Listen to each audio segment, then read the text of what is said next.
Aê!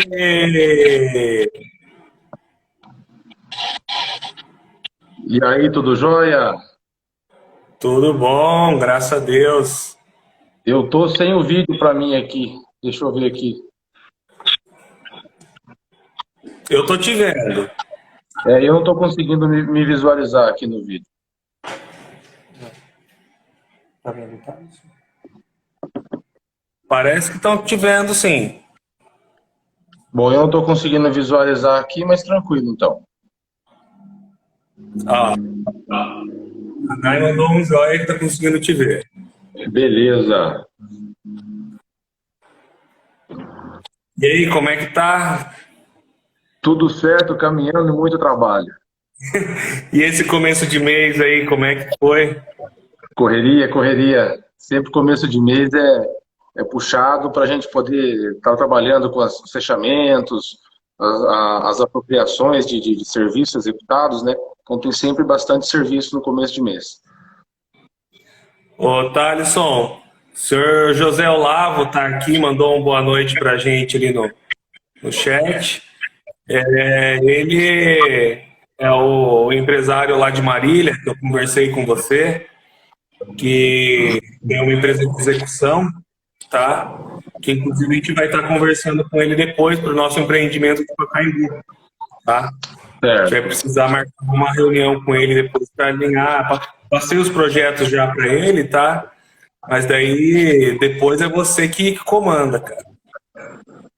A gente entra assim, a gente conversa, a gente alinha, bem tranquilo. Tá bom? E as meninas, como é que estão? Tão bem? Tá bem, tá bem. As crianças estão tudo certo. Hoje deram uma folguinha hoje. Dá tempo até de comer um lanche? Quase. Não é tanto tempo assim também. A gente às vezes tem que chegar em casa, come alguma coisa na rua, chega em casa, primeiro joga as coisas no lixo, depois entra, né? E olha lá ainda, se consegue entrar, né? Quando consegue entrar, rapidinho. Beleza, Thaleson, vamos conversando um pouquinho até o pessoal entrar aí, tá? Certo.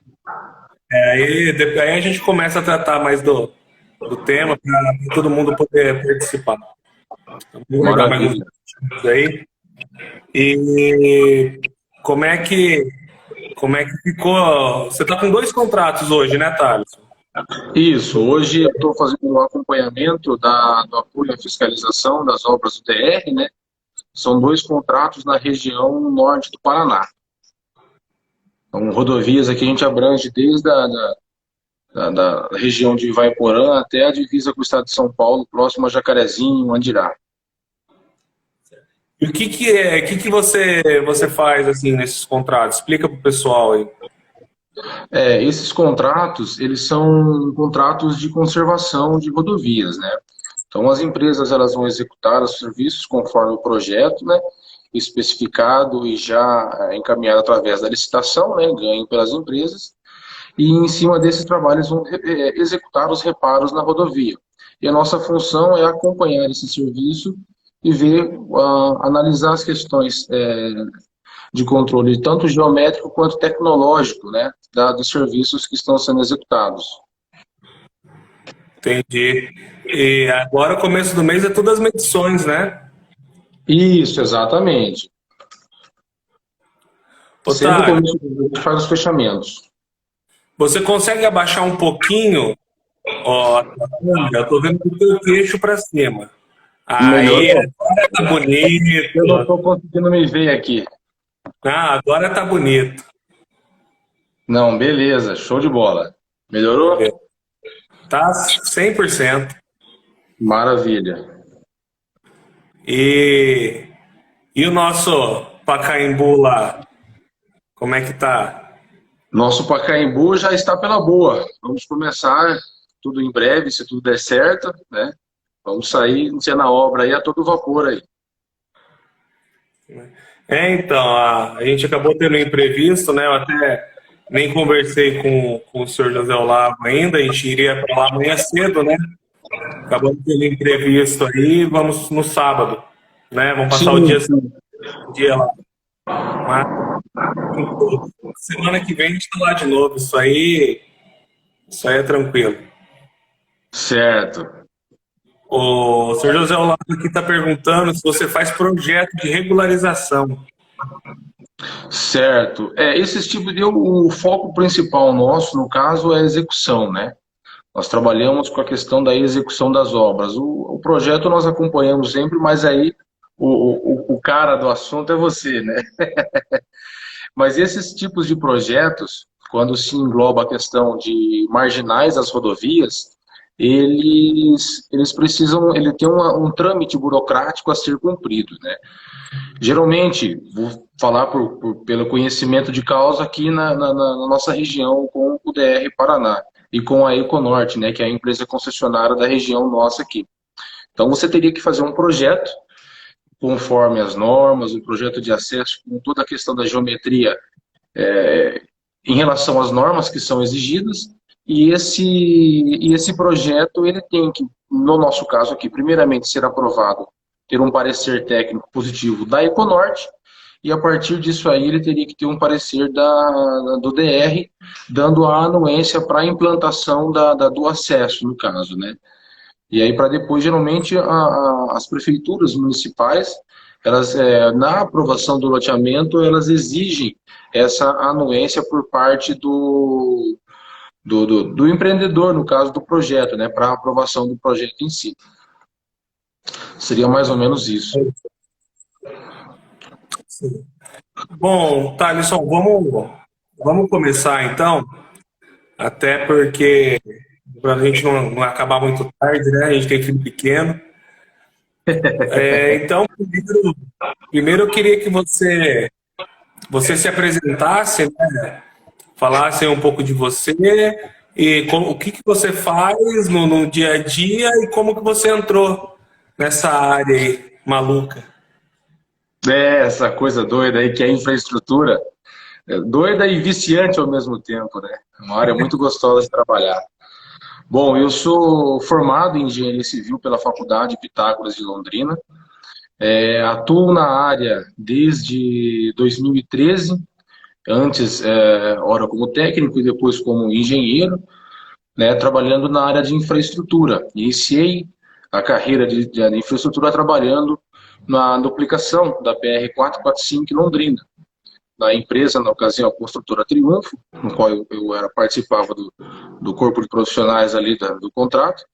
E a partir disso aí, comecei a caminhada e fui me apaixonando pela área. Nessa sequência, a partir dessa experiência profissional com essa questão da infraestrutura, trabalhei com obras particulares, né, depois de formado, e também entrei na área dos loteamentos também a partir de 2016, 2017, quando a gente começou, propriamente dito, a execução de loteamentos, né? E estamos aí até hoje trabalhando com loteamento, e loteando o Brasilzão, digamos assim. Trabalhando aqui no norte do Paraná, trabalhando no sul do estado de São Paulo também, né? Onde tiver o serviço a gente vai, onde tiver a obra a gente está indo aí. O bom da engenharia é isso, né? A gente não tem muita barreira. O pessoal Na, pergunta, você faz um projeto em Rondonópolis? Eu falei, faço, né? Você vai montando, tudo tem um custo, né, Thales? sim, com certeza, com certeza. A gente conseguindo montar uma logística para isso não tem problema. Desde que a logística se torne viável, o resto deixa com a gente.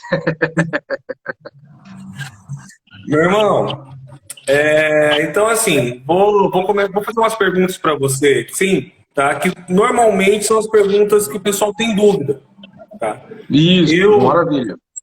O pessoal me pergunta, mas eu tenho certeza que como você cuida das execuções, o pessoal pergunta mais para você ainda, tá?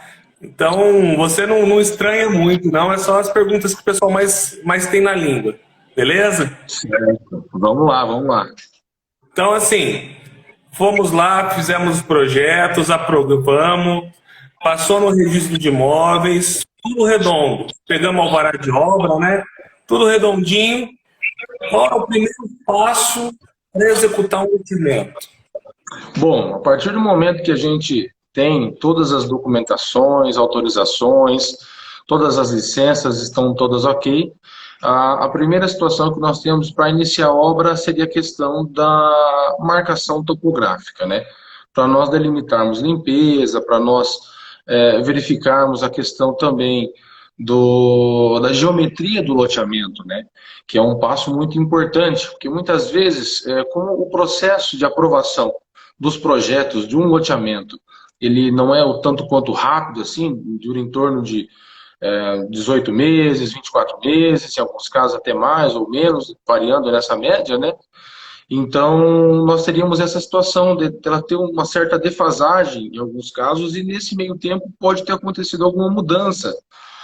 Alguém utilizou o material do loteamento como caixa de empréstimo, né? Foi lá, retirou o solo do loteamento para fazer algum aterro de alguma casa, alguma via lateral, a implantação de alguma rua, algum alargamento, como nós tivemos o caso aqui também, uma situação que aconteceu em Biporã, né? Por exemplo, a Ibrahim foi alargada, então isso pode acontecer com um projeto já em andamento por parte do poder público.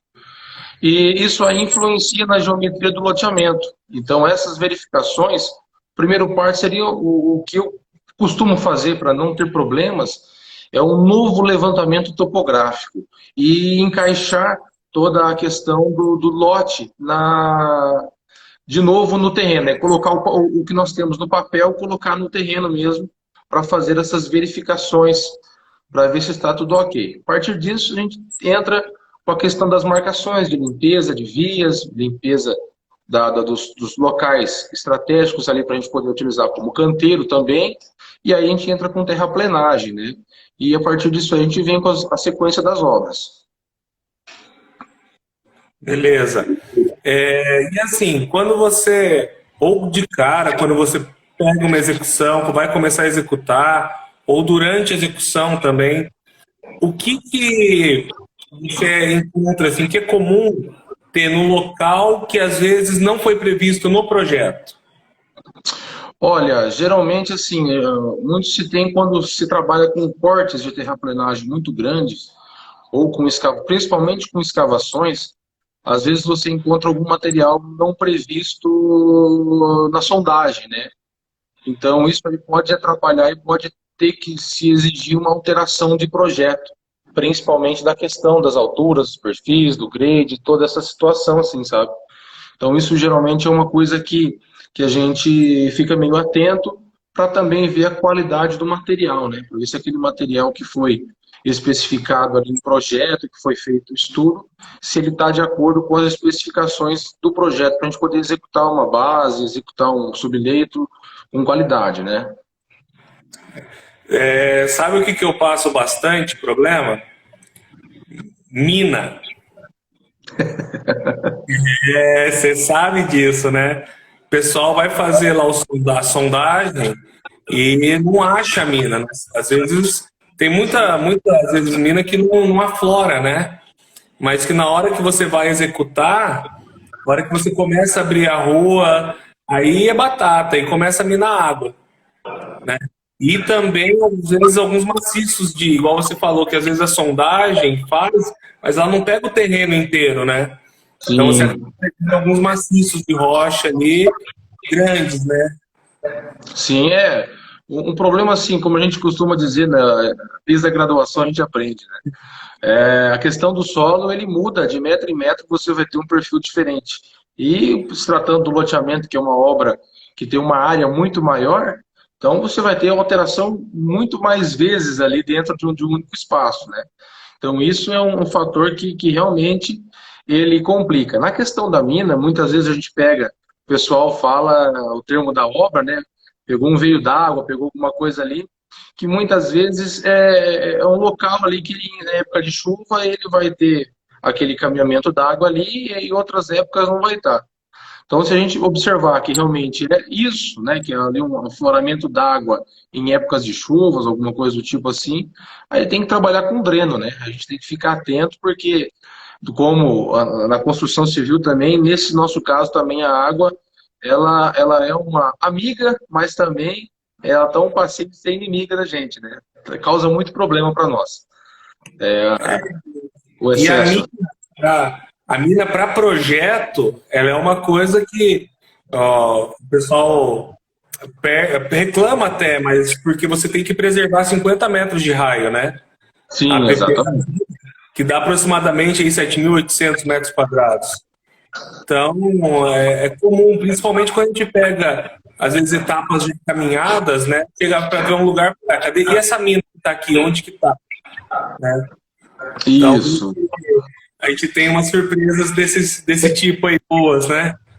Algumas surpresas divertidas desse tipo. O que a gente pode falar é que não é monótono, né? Não, não é, não é. E a primeira pergunta, pessoal, top 10, essa é a número um. O que o pessoal mais faz para mim? Tá, tá bom, tá bonito o projeto, mas quanto que vai custar essa obra do loteamento? É a pergunta que não quer calar. Muita gente sempre e acha que é uma pergunta de fácil resposta, né? Muitas vezes acha que a gente tem um número na ponta da língua. É complicado. É complicado no sentido de que nós precisamos trabalhar com as variáveis que nós temos.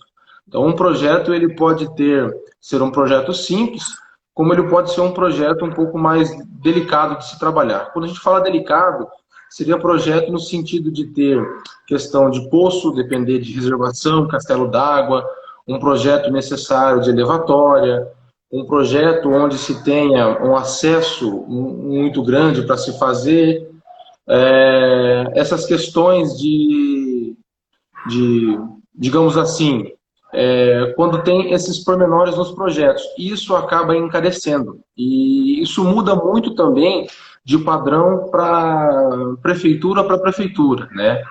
Em casos, por exemplo, no próprio, nós, digamos, no norte do Paraná, nós temos alguns órgãos que acabam exigindo algumas coisas a mais do que outros, né? Geralmente a gente tem essa diferença, essa discrepância quando se trabalha com SAI, SAMAI e SANEPAR.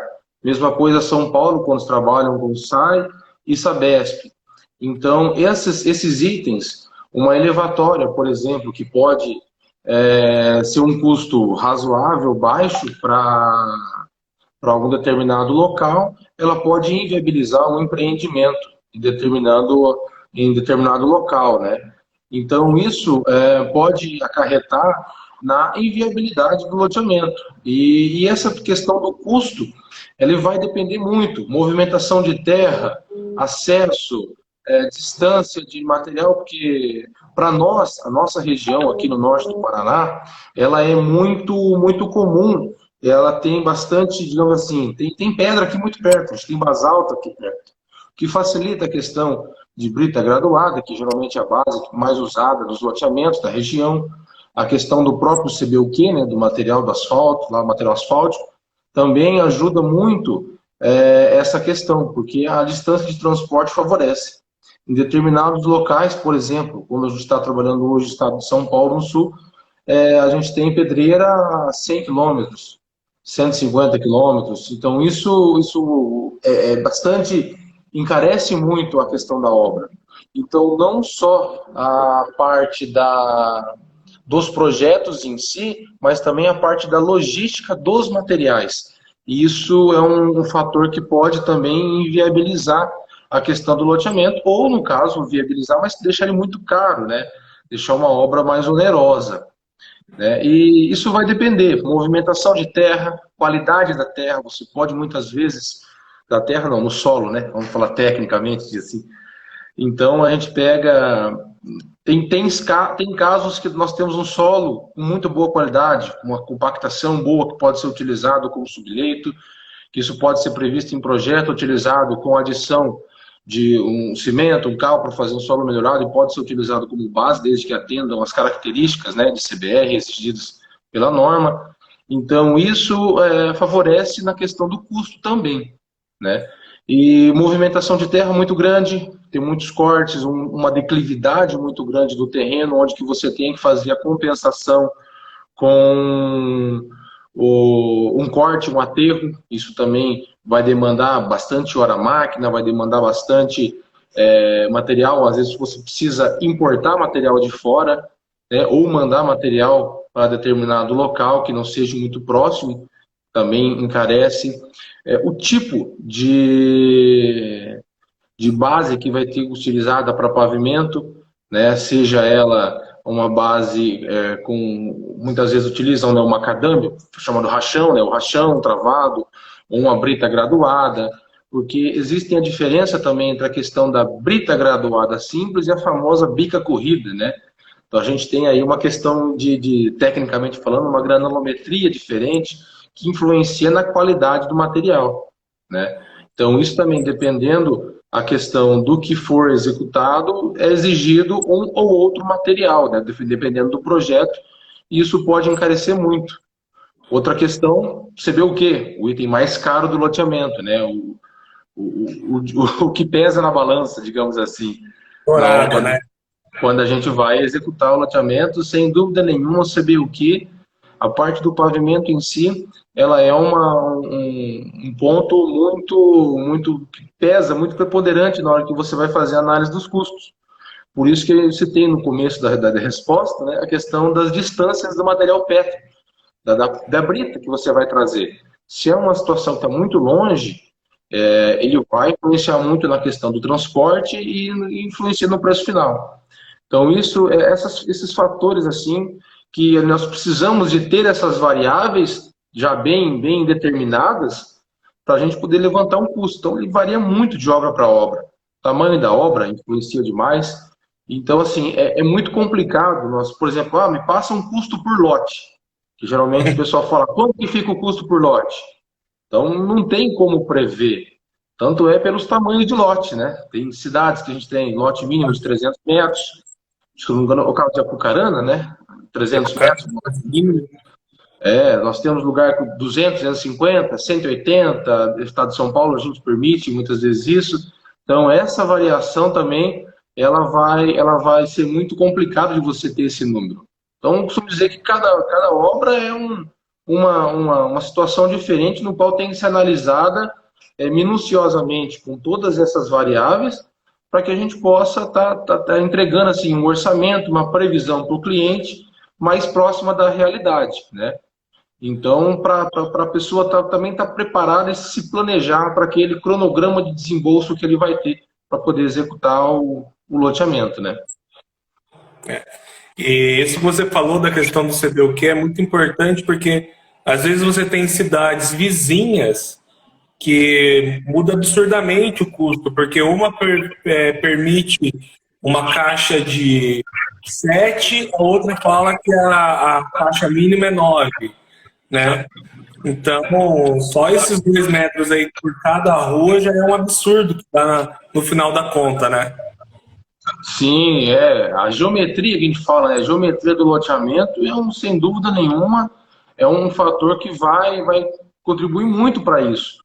Você tem, por exemplo, loteamentos de cunho empresarial, que a gente fala, né? Ele pode trabalhar com comercial, com industrial, que eles exigem o pavimento ali com a largura mínima de 14 metros. Então, isso joga o custo do loteamento lá em cima, né? Então é diante disso, cada caso tem que ser analisado de uma maneira bem minuciosa, bem particular, para que dessa forma a gente consiga tá entregando um custo real para o cliente, para que ele possa se planejar e conseguir atender aquele planejamento dele, né? E algo que o pessoal às vezes não. Principalmente quando vai negociar a área, né, Thales? O pessoal às vezes não se prende muito na questão de linha de transmissão, né? Se tiver uma linha de Exatamente. transmissão passando no empreendimento, na área ali, por exemplo, você já tem que fazer aquelas avenidas, né, com uma faixa não edificante embaixo. Já onera bastante, né? Isso, essas questões, principalmente assim, essa análise prévia que a gente faz, né, quando a gente pega o projeto, pega as aprovações, as autorizações, essa questão da linha é muito importante, até uma situação que a gente tem que observar quando a gente vai entrar no loteamento, porque em alguns casos são linhas de baixa tensão que a gente pode realocar conforme o nosso passeio. Só que o trâmite dela na concessionária de energia, seja ela Copel ou várias outras que a gente tem aí em vários locais, ela acaba sendo um trâmite demorado, que se nós não antevermos essa questão e nos prepararmos a solicitar essa alteração, já apresentar um projeto, mostrar para ele certinho todos esses pontos, para a gente poder já se prever, né, dependendo do lugar, a gente termina o loteamento e ainda não foi autorizado tirar o poste do meio da rua, digamos assim. Então isso pode complicar bastante a gente. E por isso que até para facilitar nessa parte de execução, é importante ter um projeto casado, né? Um bom projeto, porque a gente até encontra muitos projetos aí, você já deve ter passado bastante isso, de engenheiro que não vai nem no lugar, né? Aí Faz tudo no computador. o famoso projeto do Google, né? Esse aí a gente já pegou bastante já, viu? Isso é um negócio muito importante, porque isso aí também prevê essa questão do profissional ele ir até o local, ele fazer uma visita técnica bem feita, andar por todo o lote.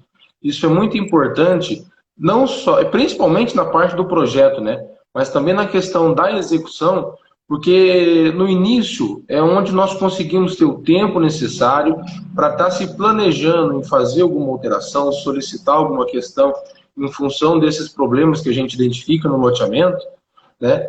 E a partir disso aí a gente está se programando, está se antevendo para poder trabalhar aí com essas questões e ganhar tempo, porque a partir do momento que nós iniciamos uma obra, é muito dinâmico, então tem que ser um serviço continuado.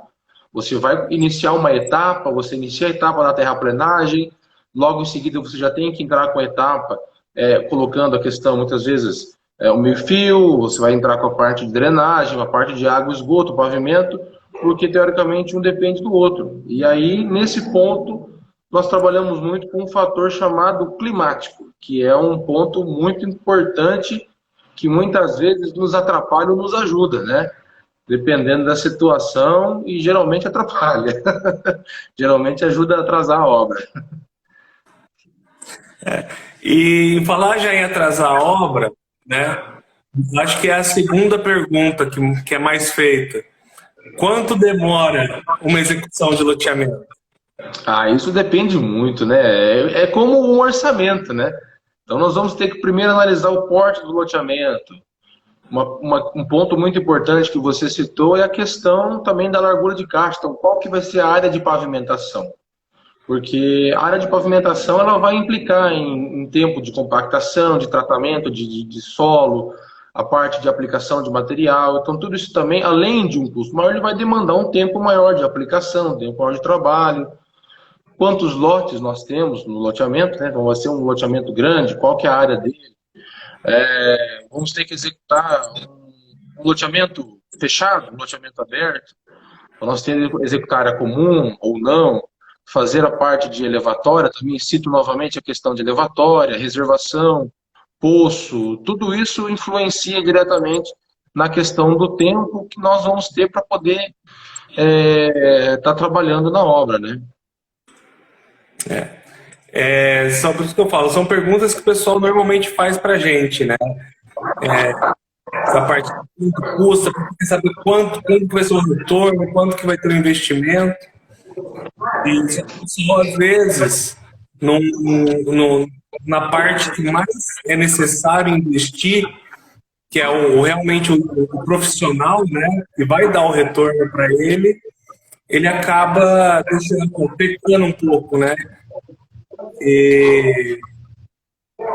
Então, assim, até vendo isso, o que eu queria até cutucar você um pouco, assim, é realmente necessário, né, importante contratar um engenheiro civil para acompanhar a execução?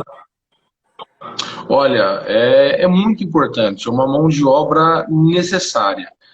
Principalmente, vender o meu peixe, digamos assim. Mas ela é uma mão de obra necessária porque é um profissional que ele tem uma visão, ele vai ter um planejamento maior, principalmente quando você trabalha num tipo de loteamento, num tipo de obra que ele é, digamos assim, muito dinâmico. Então você vai ter que ter uma situação de se programar para você fazer como se fosse uma linha de produção. Isso afeta diretamente questão de prazo, questão de custo, questão principalmente, que é um dos problemas da obra, que se chama-se retrabalho, que muitas vezes você tem que fazer um serviço, você inicia uma etapa, só que você não, pô, tinha que ter feito tal situação antes, não fiz, vou ter que fazer agora, vou ter que abrir de novo, vou perder material, vou perder tempo, vou ter que pagar novamente para o pessoal estar fazendo uma determinada situação, e isso influencia muito na questão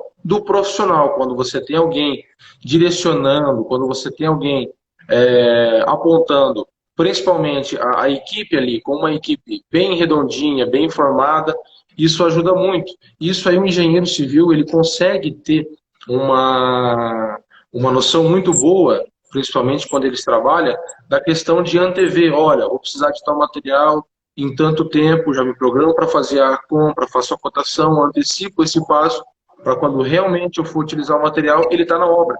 Nem muito antes, nem muito depois. Questão de perda, questão de quebra, de estrago. Também a questão também de deixar a equipe parada por falta de material.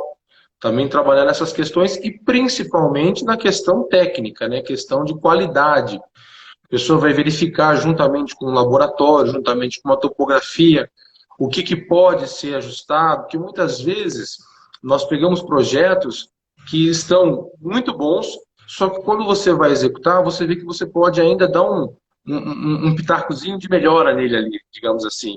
Você pode dar fazer um ajuste no projeto e isso vai melhorar tanto para a economia quanto para a questão estética. E isso é um profissional, ele tem essa visão para poder estar ajudando o empreendedor, estar fornecendo esse trabalho para o empreendedor.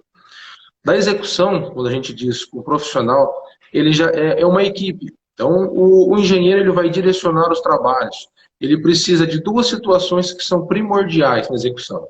Que seria a questão do controle geométrico, que a gente fala, que seria a parte da topografia, que é o pessoal que vai fazer a locação para você dos pontos, vai te dar as cotas, profundidades de PVs, de rede, locação de meio-fio, cota de corte, terraplenagem, aterro.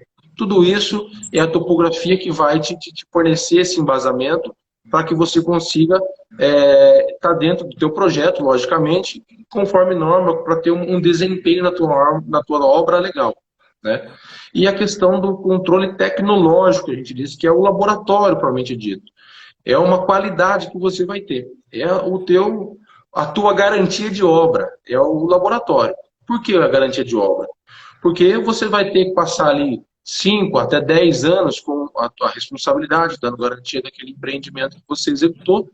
E se você não executou a qualidade necessária em termos de compactação, em termos de questão de base, teor de asfalto, no caso, né, teor de betume, de material betuminoso, isso influencia muito também na questão da durabilidade da tua obra. Isso aí é o que vai te dar garantia, né? Porque, principalmente assim, o CBUQ, ele é um material delicado, digamos assim. Por quê? Ele não é como um concreto, que você... o pessoal geralmente, o pessoal de obra geralmente faz... parece que tá meio fraco, põe mais um pouco de cimento que fica bom. O CBUQ não é dessa forma. O CBUQ, ele tem um valor ali, que é um valor ideal para você trabalhar com ele. Se você for muito acima ou se você ficar muito abaixo, independente do que acontecer, ele dá problema. Então, ele tem um... E o que você falou, né, Thalisson, que o loteamento, ele é muito dinâmico, né? Não pode parar. Então, a importância que eu vejo, assim, grande da contratação do engenheiro é realmente ele conseguir casar as obras, porque senão você vai ter uma empresa cuidando de cada parte, né? Você acabar contratando várias empresas que às vezes não se conversam, né? Bom, pessoal, só peço desculpa, a gente teve um probleminha aí com o Thalisson, né? Mas eu vou finalizar essa parte aqui para ele. Então, assim, essa questão do loteamento, inclusive, o que são alguns pontos que a gente consegue economizar, né, com a infraestrutura. A gente só consegue economizar se realmente a gente tiver pessoas boas nos acompanhando, né? Se a gente tiver essas pessoas, o profissional de engenharia civil, ele vai saber como que, aonde vai poder economizar, aonde aquilo que você vai deixar de investir realmente vai te trazer benefício, né, Thalisson? Exatamente, Eu exatamente. estava falando aqui nesse meio tempo que até a contratação de um engenheiro é um investimento, porque na obra você consegue trazer uma economia muito maior para o empresário. Com certeza. Para ter essa economia, saber aonde economizar, tem que ser um engenheiro que realmente entenda, né? A gente trabalha assim, costuma dizer que existe pontos, existem locais que você pode economizar, que você pode buscar a economia isso vai te ajudar muito. E tem pontos que você não pode economizar. Isso como uma obra civil, né? E isso aí o profissional, o engenheiro, ele vai saber, através das questões técnicas, te trazer essa informação. Olha, nós podemos, nessa base aqui, fazer um estudo para substituir. Nós temos foi determinado em projeto uma brita graduada, só que nós temos a jazida muito longe, o custo vai ficar muito elevado, nós temos a possibilidade de trabalhar com solo calmo, solo melhorado, e vai está dentro das normas, vai atender aos requisitos, o solo atende às características e isso vai trazer uma economia de X% em cima do serviço que ia ser executado. Isso vai ajudar com o tempo, então tudo isso aí contribui para que o produto final saia com qualidade dentro da questão da previsão de desembolso, da questão econômica do cliente, e também na questão técnica bem executado, né? Esse que é o principal ponto. Que é por exemplo, que a gente estava vendo lá em Pacaembu, né? E que é a importância que o pessoal às vezes dá em realmente fazer uma análise de solo no laboratório, né? Exatamente, exatamente. Então, o que acontece? Na etapa da execução do loteamento, quando nós começamos a fazer as aberturas de via, fazer a questão da terraplenagem, o importante é que a gente consiga trabalhar com a questão dos ensaios, com a questão tecnológica, digamos assim, para já determinar esse material vai me atender, eu vou ter que fazer um empréstimo fora de uma jazida de um material de qualidade. Esse material eu vou ter que ele é um material que dá para eu trabalhar com base, para trabalhar apenas com subleito, o que ele vai me fornecer de requisitos para eu poder executar com qualidade. E isso quem vai determinar é o laboratório. Então, é de imprescindível importância. Começamos a fazer a terraplenagem, já pega uma amostra do solo, já leva para o laboratório, ensaia ele, vê o que nós vamos precisar, a questão de umidade, que também são informações que nós vamos ter que trabalhar com a executora. Muitas vezes, se é terceirizada a obra, a gente fiscaliza a obra, né? Que é mais ou menos o nosso estilo de trabalho. Não é mão de obra direta, é uma mão de obra terceirizada, que a gente trabalha fiscalizando e acompanhando a execução. Então, nesse ponto, nós vamos estar levando para o profissional essas informações. Olha, eu vou ter um solo com qualidade nesse ponto, vou fazer a minha caixa de empréstimo numa quadra tal, vou trabalhar com esse material na rua assim. Então, essas informações você já consegue ter tendo em mãos o teu laudo ali, a tua data, o registro de nascimento do teu solo, com as informações dele ali, né? Então, isso é importante a gente ter. Outra questão, quando a gente inicia a fazer as etapas do loteamento, iniciamos a abertura de via, iniciamos terraplenagem. Uma situação que nós vamos trabalhar em Pacaembu agora é a questão da antecipação da etapa do meio-fio. Por quê? Nós vamos trabalhar com a implantação do meio-fio antes de trabalhar com uma rede de água, de esgoto, drenagem. Tive um problema, uma situação, né, que ocasionou alguns detalhes indesejados na obra, né, que é a questão de Cotas. Quando você não trabalha com a terraplenagem inicial, porque você trabalha com a topografia te dizendo. Por mais que você não tenha feito, a topografia pode ir lá e dizer, ó, nós vamos ter que fazer a profundidade da rede aqui, vai ser 4 metros. Muitas vezes o pessoal que está executando, ele não tem noção, vai pôr 4 metros de profundidade, por quê? Muitas vezes é porque a gente vai ter um corte, uma caixa de empréstimo nessa rua, para poder fazer, né, naquele determinado ponto, para poder fazer uma compensação em outro local do loteamento. E aí, às vezes, acaba, não, podemos subir um pouco mais. Faz uma profundidade menor do que aquela que foi especificada em projeto, e quando você vai executar a base, quando você vai fazer uma terraplenagem, fazer os cortes e aterros, você acaba pegando tubulação. Isso também acontece muito com drenagem, os ramais, questão dos ramais que interligam as bocas de lobo nos PVs.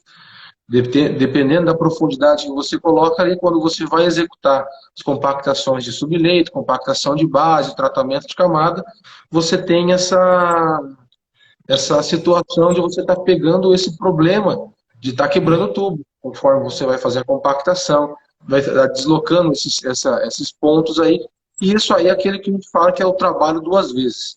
Então, o que a gente prefere fazer? Inicia colocando os meio-fios, né? Faz toda a parte da implantação, terraplenagem de meio-fio. Por que o meio-fio? O meio-fio ele vai ser o teu norte em termos de alinhamento e nivelamento.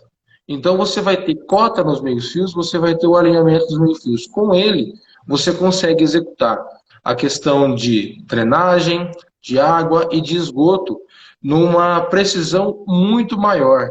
Que daí você vai passar um as-built para a concessionária, para quem vai administrar, no caso o Poder Municipal, ou a parte de Sanepar, Sabesp, você consegue passar um projeto, né, um as-built, de muito próximo daquilo que você executou. Você não vai sair muita coisa fora. E isso ajuda para todo mundo, porque principalmente na questão, você foi lá e executou a questão da linha de água e de esgoto. Passou o tempo, vendeu o loteamento, o proprietário vai lá, vai construir, pediu a interligação. A concessionária ela vai pegar o teu projeto e, sobre o teu projeto, ela vai poder fazer as interligações, ligar os ramais ali para o interior da obra. E aí, muitas vezes, ele não acha a tubulação. A tubulação está num alinhamento errado, a tubulação está na profundidade errada, e isso complica até para a pessoa que vai comprar, que vai adquirir aquele lote, né? Então, esses pontos assim que a gente procura sempre minimizar esses erros para que a gente tenha no futuro ali uma questão do projeto realmente executado na obra, que é o mais difícil de conseguir. E tem muita coisa que é só na obra, né? É só no dia a dia que você tá lá, você consegue pegar, né? Não tem como prever. Como a obra ela é um processo muito dinâmico, então ela vai acontecendo coisas ali que você não havia previsto e você tem que resolver para não parar a tua equipe, para não parar a execução. E esses pontos são muito, muito importantes, porque apesar de ser uma questão de um custo relativamente baixo, em se comparando com a execução da obra em si, são pontos de extrema importância que travam etapas. E esse travam etapas é custo.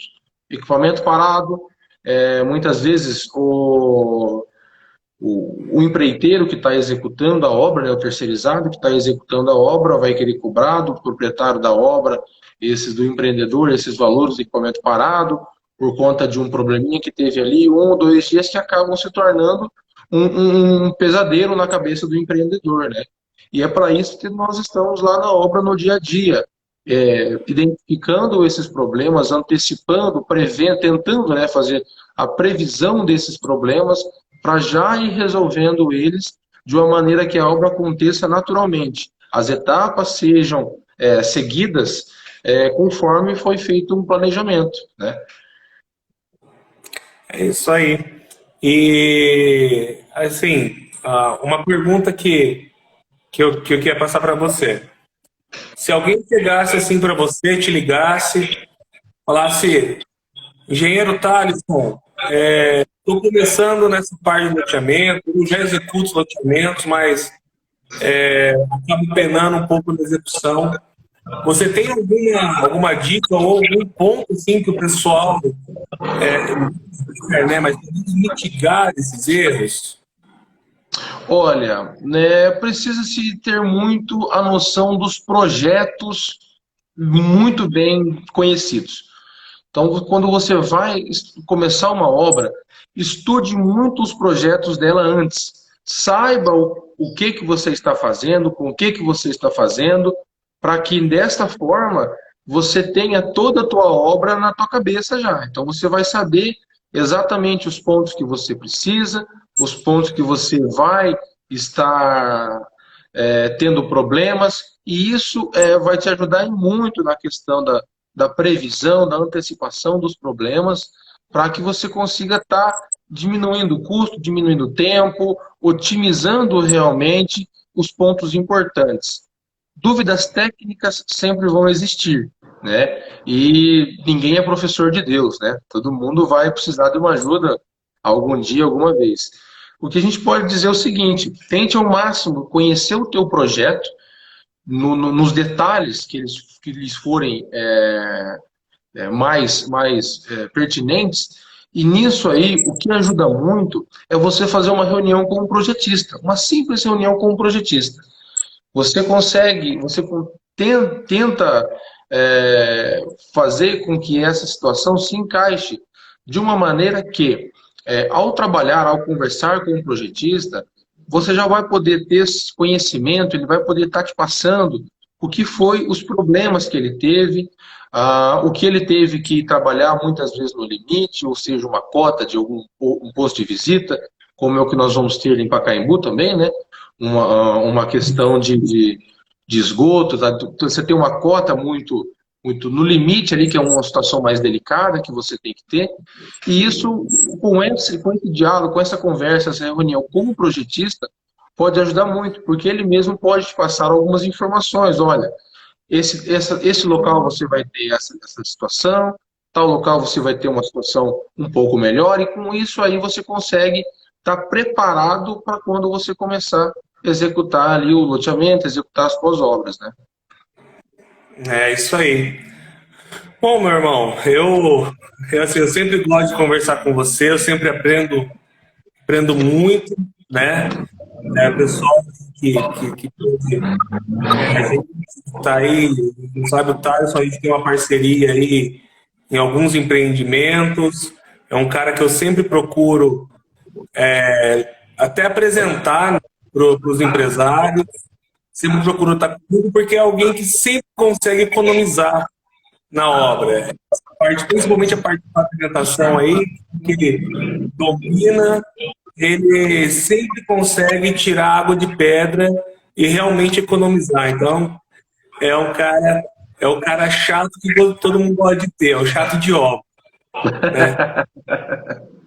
Então, parceiro, sócio, né? E, meu irmão, só agradecer você aí, muito obrigado mesmo pela tua participação. Sábado vamos estar juntos de novo. Vamos sim, eu que agradeço aí pelo convite aí de estar passando a conversa a conversa de peão de obra, brincando assim, mas a gente conversa, mas é muito legal de ter essa oportunidade de estar conversando, de estar passando essas informações, porque toda conversa é uma troca de experiências, uma troca de conhecimento, isso é muito bom. Eu que agradeço a oportunidade aí e vamos que vamos. Isso aí, Thaleson, muito obrigado, meu irmão. Fica com Deus aí. Eu que agradeço, um forte abraço, fique com Deus você também. Tchau, tchau. Tchau, tchau.